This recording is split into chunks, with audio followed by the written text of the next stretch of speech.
So Pope Francis really laid the smackdown on world leaders over the COVID vaccine. This is interesting. Axios says Pope Francis calls on companies to release COVID vaccine patents.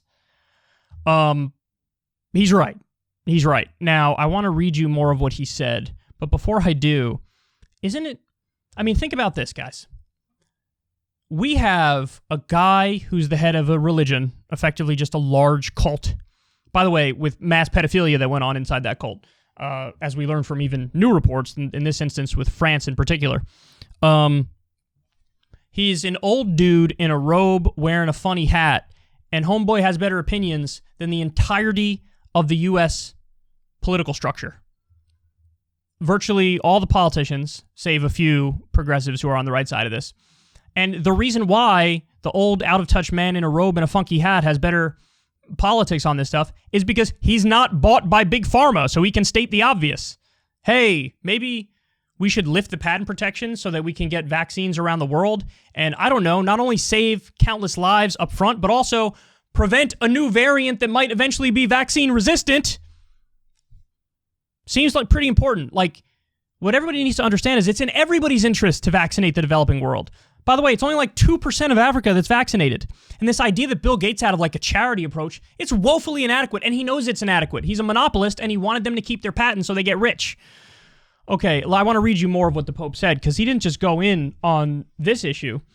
He said, I ask all the great pharmaceutical laboratories to release the patents, make a gesture of humanity, and allow every country, every people, every human being to have access to the vaccines. There are countries where only 3 or 4% of the inhabitants have been vaccinated. In the name of God, I ask financial groups and international credit institutions to allow poor countries to assure the basic needs of their people and to cancel those debts that so often are contracted against the interests of these same peoples.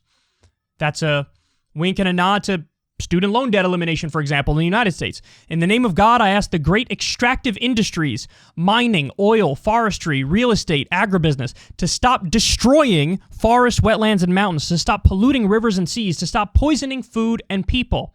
In the name of God, I ask the great food corporations to stop imposing monopolistic systems of production and distribution that inflate prices and end up withholding bread from the hungry. In the name of God, I ask arms manufacturers and dealers to completely stop their activity because it foments violence and war. It contributes to those awful geopolitical games which cost millions of lives displaced and millions dead.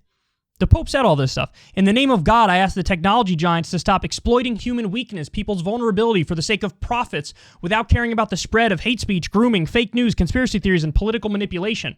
In the name of God, I ask the telecommunications giants to ease access to educational material and connectivity for teachers via the internet so that poor children can be educated even under quarantine. In the name of God, I ask the media to stop the logic of post-truth, disinformation, defamation, slander, and the unhealthy attraction to dirt and scandal and contribute to human fraternity and empathy with those who are most deeply damaged. In the name of God, I call on powerful countries to stop aggression, blockades, unilateral sanctions against any country anywhere on earth. No to neo-colonialism.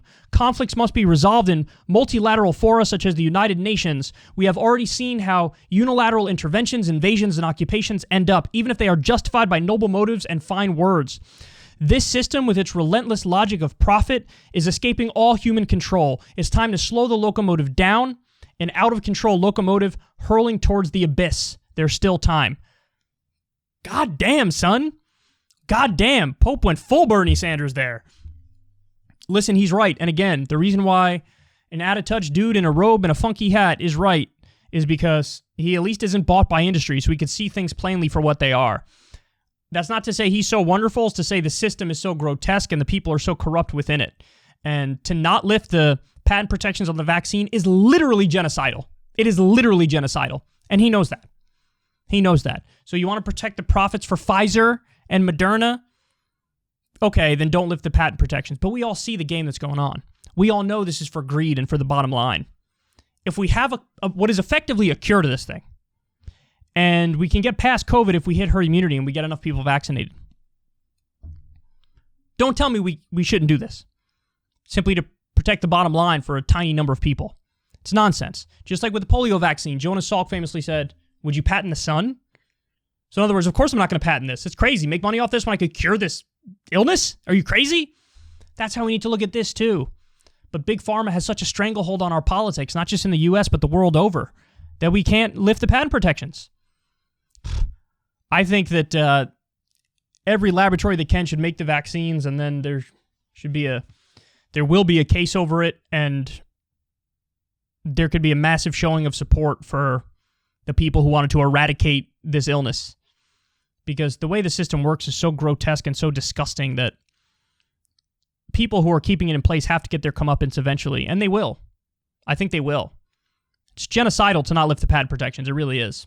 And the Pope knows that. This is one of the biggest issues facing the world right now. It's an acute crisis, and we basically have the solution, and we're not implementing it. Biden says he's in favor of lifting the patent protections, but then Merkel came out and said, I'm not, and apparently you need all the G7 or whatever to support it. I don't know why. Millions of people will die if we don't lift it. Millions of people have already died since we haven't lifted it yet. It's got to stop. Ever since Adpocalypse, when YouTube defunded all independent news and politics overnight, we haven't trusted them. We know they can pull the rug out from underneath us at any time. If you enjoy this content, please consider tipping $1 or $2 per month on the Secular Talk Patreon. Link in the video description box below. Thanks for your support.